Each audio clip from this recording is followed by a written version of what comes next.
Just after 7 o'clock on the evening of the 21st of December 1988, a bomb exploded on Pan Am Flight 103, a Boeing 747-121 named Clippermaid of the Sea.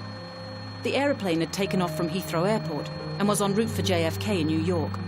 But the 450 grams of plastic explosive detonated in the forward cargo hold, completely destroying the plane. Victims and debris were scattered over a huge stretch of southwest Scotland, with both wings and some of the fuselage landing on Sherwood Crescent in the small town of Lockerbie. Everyone on board was killed, as well as 11 people on the ground. In 2001, Libyan intelligence officer Abdel Basset Ali Mohamed al-Magrahi was jailed for life for the planting of the bomb, although he has always claimed his innocence.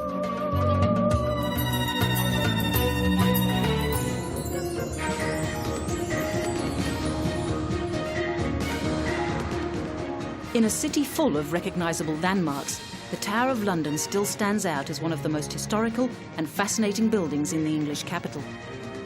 Situated on the north bank of the River Thames, not far from Tower Bridge, its full title is Her Majesty's Royal Palace and Fortress, the Tower of London.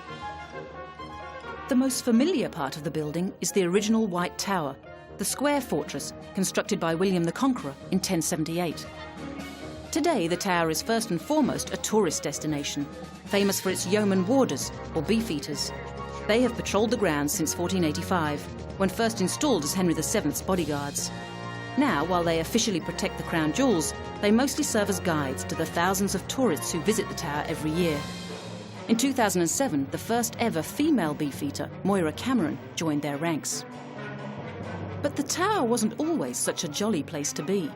On the contrary, it has a long and often macabre history. Its original use was as a fortress, palace, and prison, particularly for high-profile or religious captives. The tower was used as a residence by such monarchs as Richard the Lionheart, Henry III, and Edward I. It was Henry who made it a significant royal palace and constructed palatial buildings inside the Inner Bailey. It remained a royal dwelling until the time of Oliver Cromwell in the 1650s. Its most infamous use, however, was as a prison and place of torture and execution. The roll call of those beheaded in its grounds includes two wives of Henry VIII, Catherine Howard and Anne Boleyn.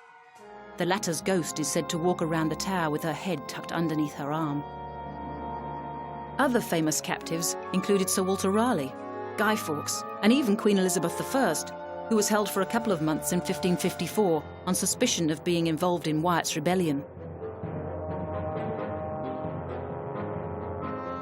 The tower also housed an armoury and torture chambers, which boasted such charming implements as the Scavenger's Daughter, a sort of compression instrument, and the Duke of Exeter's Daughter, or more simply, the rack.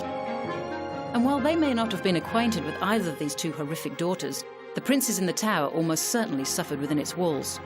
Placed there by their uncle Richard III, the two young sons of Edward IV were declared illegitimate by an Act of Parliament, and then simply never heard of again. Many presume them to have been murdered on Richard's orders, but it seems now the truth will never be known. Another famous murder victim was Henry VI of England. Imprisoned in the tower, he was found dead in May 1471. Richard, Duke of Gloucester, has long been suspected of the dastardly deed. The tower was also home to a menagerie, established in the 13th century and boasting a number of big cats such as leopards and lions. The menagerie lasted until 1835, when the last of the animals were transferred to London Zoo in Regent's Park. The only animals left are the famous ravens.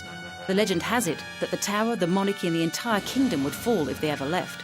No wonder then that one of the beefeater's most serious duties today is to make sure that those birds are extremely well looked after.